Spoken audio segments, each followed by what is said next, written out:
আসসালামু আলাইকুম আরহামাতুল্লাহ। আপনারা দেখছেন ইসলামের নিশানা 23।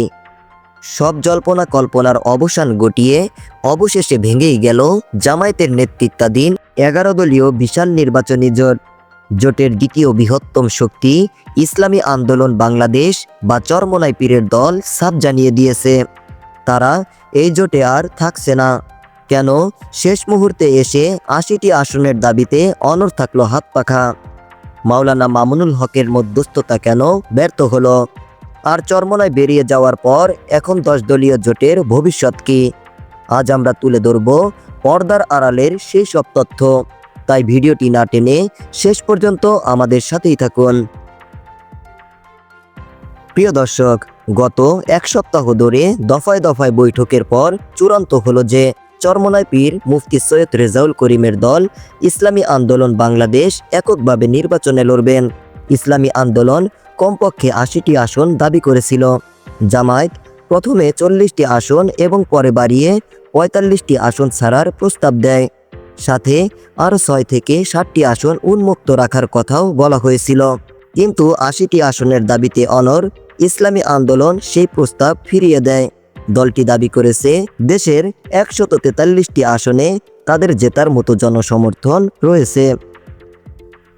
দর্শক, জোট ভাঙার পেছনে আসন ভাগাভাগির পাশাপাশি আরও কিছু গুরুত্বপূর্ণ কারণ উঠে এসেছে। জাতীয় নাগরিক পার্টি বা এনসিপির জোটে যোগদানকে সহজভাবে নিতে পারেনি ইসলামী আন্দোলন বাংলাদেশ। এনসিপির অন্তর্ভুক্তির পর থেকেই চরমোনাই পীরের দলের পক্ষ থেকে চাপ বাড়তে থাকে। পরিস্থিতি সামাল দিতে মাওলানা মামুনুল হক গভীর রাত পর্যন্ত চরমোনাই পীরের সাথে যোগাযোগ করে মধ্যস্থতার চেষ্টা করেন, কিন্তু আসন বিন্যাসের হিসাবে কোনো পক্ষই ছাড় না দেওয়ায় সেই চেষ্টা শেষ পর্যন্ত সফল হয়নি। মাওলানা মামুনুল হক গভীর রাতেই জামায়াত নেতাদের জানিয়ে দেন যে ইসলামী আন্দোলন জোটে থাকছে না।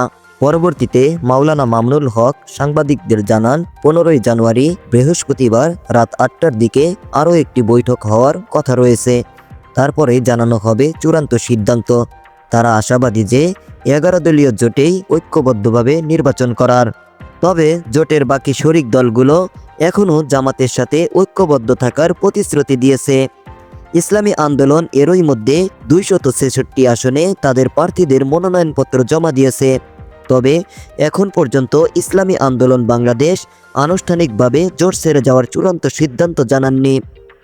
দর্শক, ইসলামী আন্দোলন বাংলাদেশ যদি জোট ছেড়ে যান, নির্বাচনী ময়দানে তাদের একক পথ চলা এবং জামাতি ইসলামীর নেতৃত্বাধীন 10 দলের জোট এই নতুন মেরুকরণ ইসলামী শক্তির ভোট ব্যাংকে কেমন প্রভাব ফেলবে? 80 আসন না পেয়ে জোট থেকে বেরিয়ে যাওয়া কি ইসলামী আন্দোলন বাংলাদেশের জন্য সঠিক সিদ্ধান্ত হবে? আপনাদের মতামত অবশ্যই কমেন্টে জানান। রাজনীতির প্রতিটি আপডেট সবার আগে পেতে আমাদের চ্যানেল ইসলামের নিশানা 23 সাবস্ক্রাইব করুন। আজ এই পর্যন্তই, দেখা হবে পরবর্তী ভিডিওতে।